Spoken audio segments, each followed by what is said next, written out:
सोलापुरात शनिवारी अनेक वर्ष काँग्रेस पक्षात आणि त्यानंतर शरद पवारांच्या राष्ट्रवादीत काम करत असलेल्या काँग्रेसचे माजी महापौर UN बेरिया व नलिनी चंदेले यांनी राष्ट्रवादी भवनात मंत्री व राष्ट्रवादीचे सोलापूरचे संपर्कमंत्री दत्तात्रय भरणे यांच्या उपस्थितीत जाहीर प्रवेश केला। याशिवाय काँग्रेस पक्षाच्या विद्यमान नगरसेविका परवीन इनामदार, माजी नगरसेवक हारून शेख तसेच उद्धव बाळासाहेब ठाकरे शिवसेनेच्या संघटक मिनल दास यांनी सुद्धा अजितदादा पवार यांच्या राष्ट्रवादीत प्रवेश केला। यावेळी राष्ट्रवादीचे शहर जिल्हाध्यक्ष संतोष पवार, कार्याध्यक्ष जुबेर बागवान, ज्येष्ठ नेते सुधीर खरटमल, प्रदेश उपाध्यक्ष आनंद चंदनशिवे, ज्येष्ठ नेते तौफिक शेख,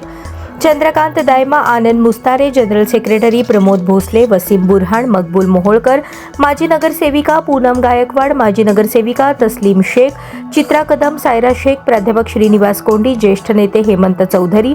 शशिकांत कांबळे, बाबा सालार, बसवराज बगले, खलील शेख, अनिल उखरंडे, अजित बनसोडे, कलीम तुळजापुरे, सुजित अवघडे, साजिद पटेल, ॲडव्होकेट जयप्रकाश भंडारे, अमीर शेख, बसवराज कोळी, अनिल बनसोडे, अल्मेराज आबादीराजे, मार्तंड शिंगारे, कुमार जंगडेकर, संजय सांगळे, समदानी मत्तेखाने, शामराव गांगर्डे, वैभव गंगणे, सोमनाथ शिंदे, महेश गाडेकर, प्रसाद कलटके, सूर्यकांत शेरखाने, शक्ती कटकधोंड, अनिकेत वसुरे, सत्यम जाधव, लखन भंडारे, रुक्मिणी जाधव, कविता पाटील, पूजा धोत्रे, रेणुका मंद्रुपकर, सुनीता राजमाने, रामचंद्र शेटप्पा मंजेली उर्फ अबोली, किरण मोहिते,